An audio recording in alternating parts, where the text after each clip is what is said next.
You think knowing will heal you? Huh? Fill some crater in your soul. Can we really heal our past? Can we mend the traumatic wounds from childhood that subconsciously condition our everyday lives and put an end to their dominating influence, which stunts our ability to grow, love, and find peace?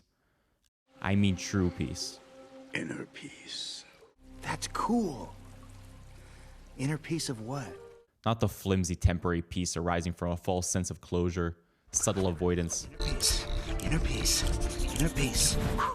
or rationally understanding the deeper problems plaguing each of us. If we wish to pursue authentic inner peace, we must journey deeper within, hopefully attaining the promised gifts of freedom, calm, and joy through the arduous process. This search happens to be the next part of Po's training as the Dragon Warrior in Kung Fu Panda 2. In classic animated movie fashion, Po achieves inner peace in a matter of days, which obviously isn't possible in reality.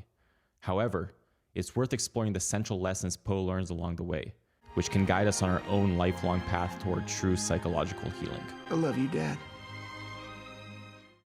Before providing the cure, we must first explore the nature of psychological trauma and woundedness, which is detailed at the beginning of the film. Po's first encounter with his unpleasant past occurs after seeing Lord Shen's symbol, triggering a painful memory from the last time he saw it as an abandoned child. Such painful memories or feelings, like Po's, can be triggered by all sorts of things. Certain places, pictures, artifacts from childhood, relationships, words, or even smells. Usually, what arises is only a fragment of the experience we lived through as children. In Po's case, this is a blurred flashback coupled with a short, intense feeling. Other times, the feeling is all that might arise. This feeling is exactly what we felt when experiencing any sort of abandonment, rejection, or other traumatic event as a child, only to cause lasting consequences in our later lives. As long as these memories and feelings remain unprocessed, they will subconsciously dictate our lives, whether we are aware of it or not, as we incessantly attempt to satisfy our unfulfilled needs for love, safety, and warmth through power, praise, stimulants, promiscuity, and an inordinate search for affection, only to find ourselves hopelessly trying to fill a bottomless hole within us. Like Po, we might be oblivious to these patterns of behavior until life delivers a significant enough blow, leaving us stumped, wondering who we've even been all this time. Throughout the years, particularly in our early childhood, we've created a host of false beliefs, unhealthy attachments, and misconceptions about ourselves, all of which we are so certain are the truth, but in reality couldn't be further from it. In Po's case, this is humorously depicted as he rushes back to his father, a goose, with a host of questions about his past, Where did I come from? only to learn he is in fact adopted. I mean, who would have ever guessed? I just found out that my dad isn't really my dad. All of our incorrect notions about ourselves, our family, and our past, of which there are so many, must be laid to waste. Only then will we find lasting peace and discover who we truly are. So, who are you, Panda? Po and the Furious Five learn of Lord Shen's evil antics and are sent by Shifu to stop him. It just so happens that Shen was the instigator of Po's most painful memory, the death of his mother. Po's journey to defeat Shen and find inner peace symbolizes the inner path we must take to do the same. Mama. On his way there, Po has a dream, another vision. This time, it's much clearer and longer but filled with symbolism, which is characteristic of most dreams. In it, he sees his parents trying to escape him.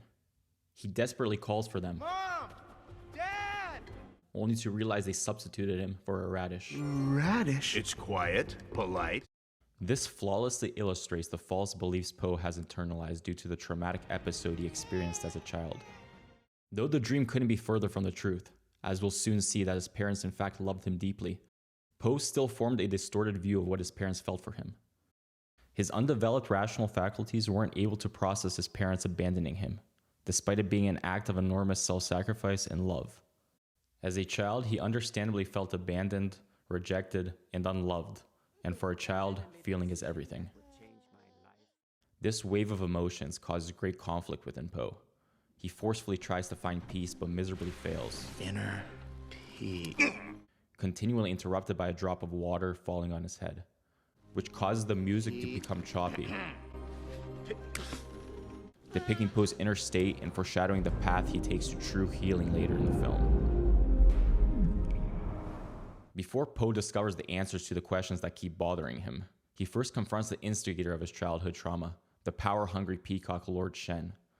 Much like Poe, Shen has his own traumatic history that drives his life. My parents hated me. They wronged me. But the manner in which Shen chooses to deal with it, or better said, not to, greatly differs from Poe. Shen does everything in his power to forget his painful past. The dead exist in the past, and I must attend to the future. The first thing he does after reconquering his parents' former palace is removing his father's throne. He replaces it with a supposedly unstoppable weapon he has created, a symbol of outward power, dominance, and control, all methods he uses to suppress any unwanted memories creeping up from within him. By functioning in this manner, he creates a monster with an insatiable appetite inside himself. This monster endlessly requires praise, pleasure, and power to be fed until it becomes inseparable from the person on the outside. The cup you choose to fill has no bottom. Shen is convinced he will only find peace and happiness when he conquers all of China, believing these valuable gifts can only be attained by force, despite the wise warnings from the soothsayer. I wish you happiness.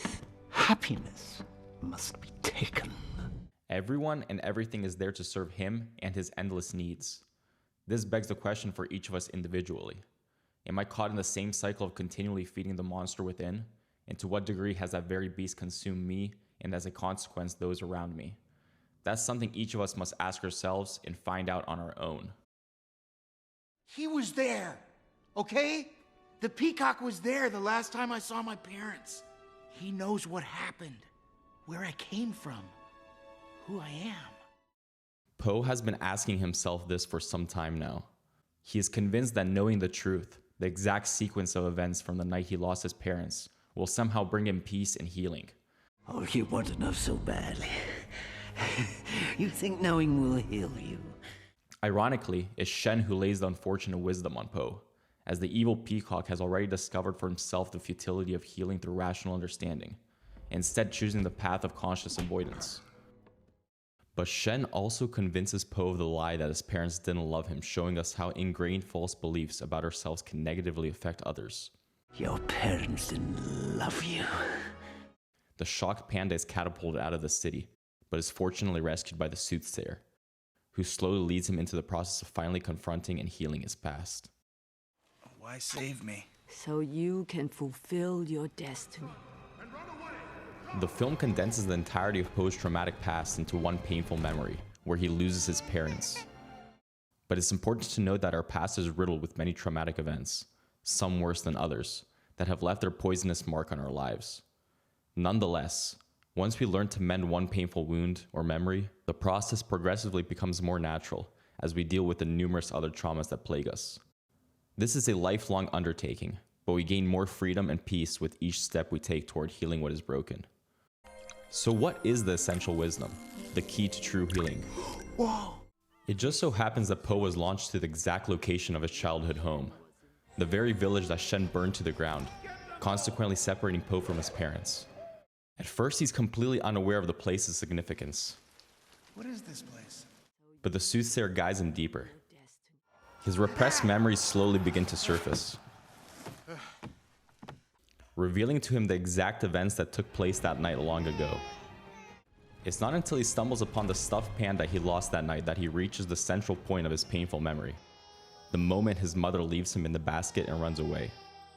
As I already suggested earlier, when Poe was a child, he processed this event as being abandoned by his mother because she didn't love him, creating a distorted memory that was suppressed into his unconscious, only to negatively condition his adult life and create chronic internal conflict. When he picks up the stuffed panda representing his lost inner child, a violent flashback occurs, but he quickly pushes it away, avoiding it at all costs. It's at this moment that the wise goat offers him the key advice I've been hinting at all along. Stop fighting. Let it flow. That's it. It's that simple. As long as we remain in the conflict with our inner pain, delusional fantasies, dramas, addictions, or wounds, we will keep repeating the repetitive cycle of shame, self-rejection, avoidance, and dissociation, as though trapped in a never-ending vortex. Only when we truly let go and allow ourselves to experience the repressed pain and feelings that lie underneath all of our masks, defense mechanisms, and false beliefs, enabling us to reconnect with the lost, forgotten parts of ourselves, will we achieve genuine healing and freedom. Poe takes the ghost's advice, finally letting go of the controlling ego and allowing the until now suppressed memories to surface. They reveal the truth about his past to him. He sees that his mother's choice to abandon him was, in fact, an act of love to save him.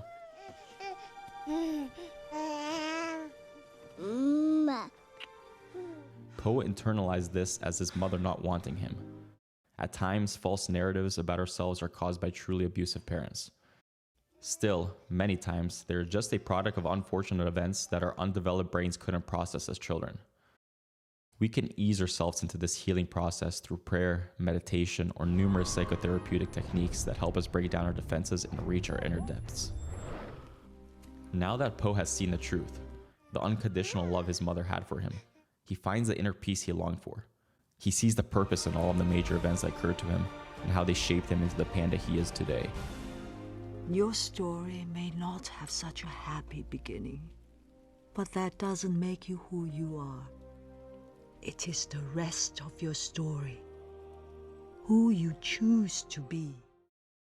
After dealing with his past, he can finally let go, forget it, and live in the present, as he now knows who he is. He is a son, a friend, a hero, a panda. He is Poe.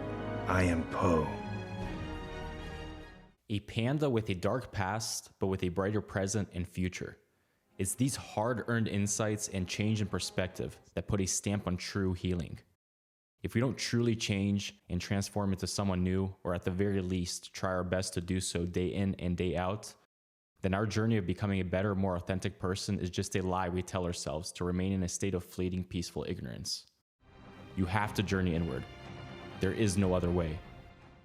Only there will you find what you've been looking for all along.